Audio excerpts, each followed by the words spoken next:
और B com part 1 के students के लिए बहुत इंपॉर्टेंट लेक्चर है।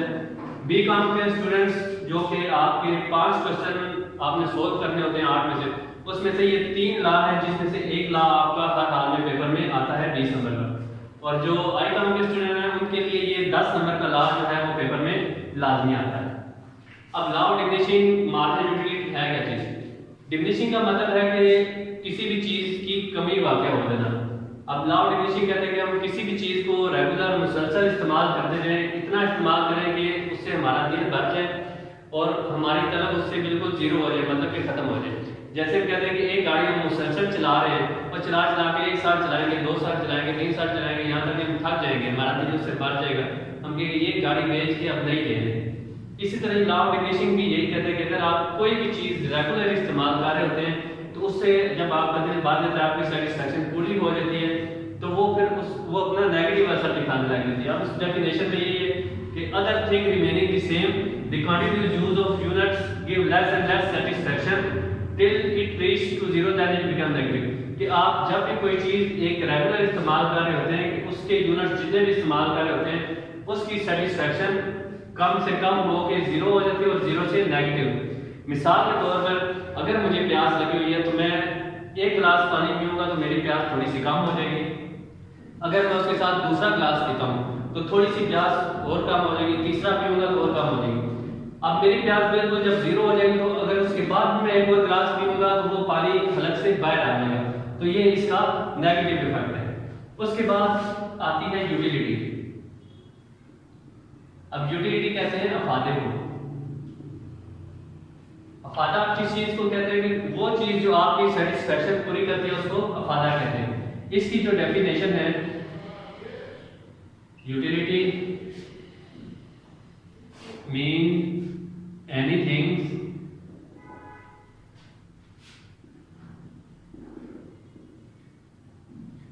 which has the ability to provide the utility mean anything which has the ability to provide the satisfaction to the consumer। कि utility क्या चीज है? यूटिलिटी वो चीज है जो हमारी सेटिस्फैक्शन पूरी करती है। मिसाल के तौर पर अगर मुझे भूख लगी हुई है तो मैं रोटी खाऊंगा तो वो मेरी सेटिस्फैक्शन पूरी करेगी।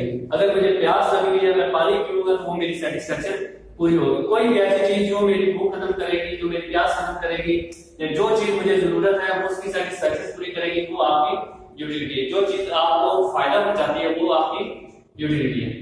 इसके बाद इसकी असम्पशन वगैरह होती है जो कि 4 से 5 फंक्शन है जिसकी डिटेल भी हम साथ में डिस्कस करते हैं। सबसे पहले असम्पशन है इसकी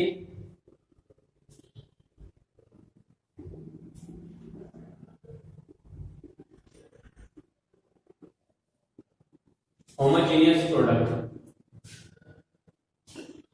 होमोजेनियस प्रोडक्ट का मतलब है कि जो भी आप प्रोडक्ट यूज कर रहे हैं वो आपकी सेम होनी चाहिए।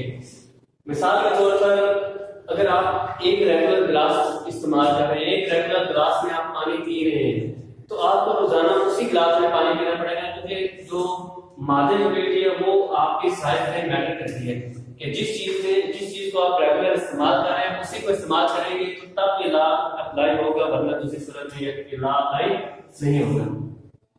उसके बाद दूसरे नंबर पे यूटिलिटी इज कोऑर्डिनल। यूटिलिटी इज कोऑर्डिनल का मतलब है कि आप जो भी चीज इस्तेमाल कर रहे हैं उसको आप नंबर और फिगर में मेजर कर सकते हैं। मिसाल के तौर पर 1 2 3 4 5, या आप कह सकते हैं कि फर्स्ट सेकंड थर्ड वगैरह। जब इस चीज में हम किसी भी यूटिलिटी को मेजर करते हैं तो इसको यूटिलिटी कोऑर्डिनल बोलते हैं। उसके बाद आपका आ जाता है no change in taste. No change in taste. No change in taste का मतलब है कि आप जो भी चीज इस्तेमाल कर रहे हैं उसका जायका तब्दील नहीं होना चाहिए। अगर आप सेब वगैरह खा रहे हैं तो आप उसी को खाते रहेंगे, अगर आप पानी वगैरह पीते हैं तो आप उसी को पीते रहेंगे। उसके बाद चौथे नंबर पे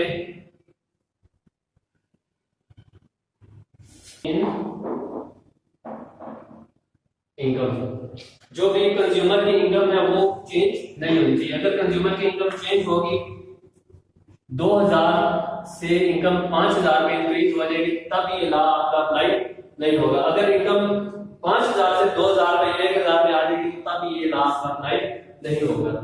और आखिर में जो आपकी एक और असम्पशन होती है वो नो चेंज इन प्राइस।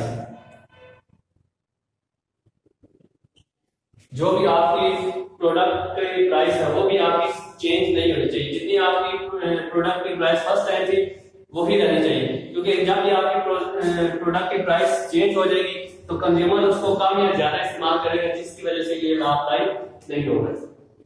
इसके बाद आपके जो शुरू हो जाते हैं वो ग्राफ शुरू हो जाते हैं।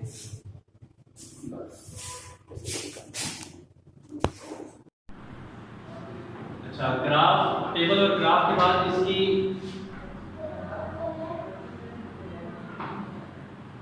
टेबल और ग्राफ के बाद इसकी इस्लाह की लिमिटेशन ऑफ लॉ आ जाती है। ये इंपॉर्टेंट तो बहुत ज्यादा, लेकिन स्टूडेंट्स पेपर में ये छोड़ देते हैं। अब इसकी मतलब ये है कि जिन चीज़ों पे लॉ अप्लाई नहीं होता, हमने शुरू में डेफिनेशन में पढ़ा था कि कोई भी ऐसी चीज़ जिसे हम रेगुलर इस्तेमाल करते हैं यहाँ तक कि हमारी उससे तलब खत्म हो जाए। लेकिन लिमिटेशन ऑफ लॉ ऐसी चीज़ें जो हम सारी ज़िंदगी इस्तेमाल करते हैं लेकिन हमारी तलब वो खत्म नहीं होती। जैसे कि हम कहते हैं कि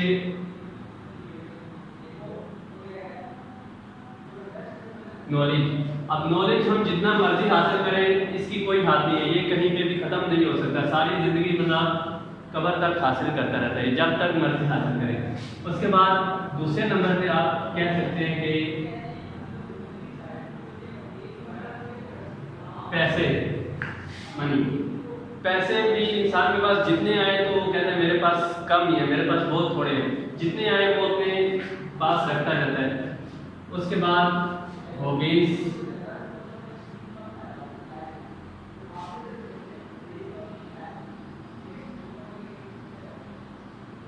और रेयर प्लेजर, मतलब कि आपको कोई पसंदीदा चीज़ या आपको कोई भी चीज़ इकट्ठी करने का शौक है। जैसे कुछ लोगों को पुराने सिक्के वगैरह इकट्ठे करने का शौक है या पुराने नोट वगैरह इकट्ठे करने का शौक है, उनका शौक भी वो जो है वो सदियों तक चलता रहता है, जो कि कभी ख़त्म नहीं होता।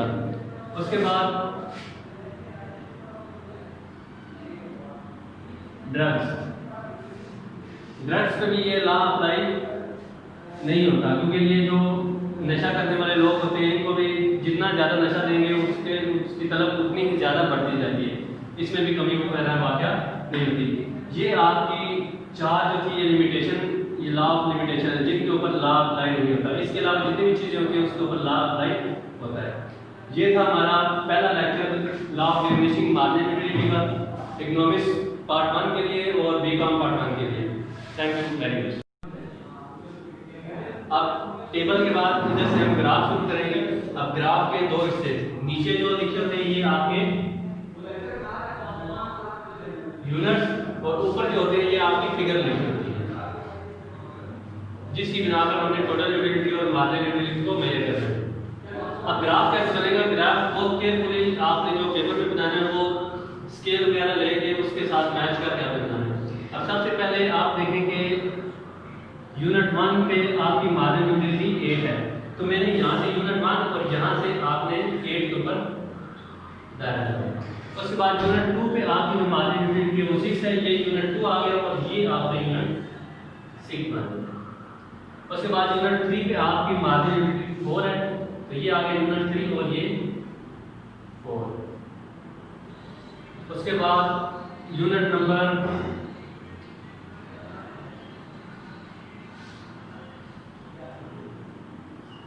उसके बाद यूनिट आपका 4 आ गया।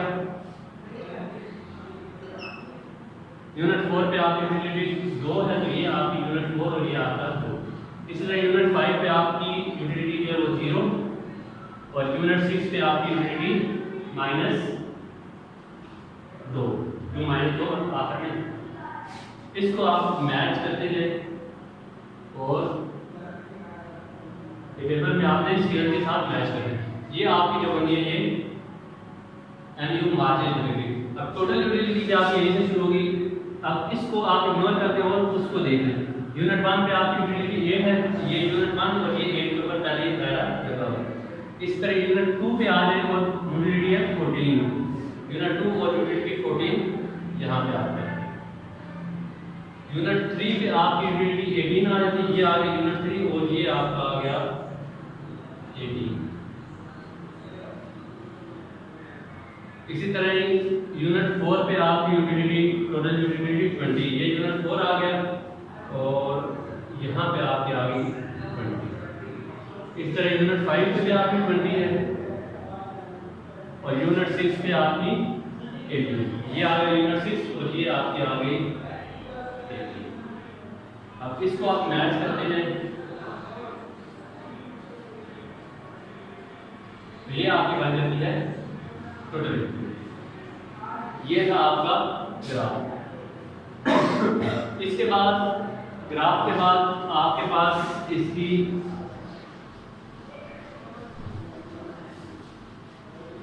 इंपॉर्टेंस जंक्शन भी है।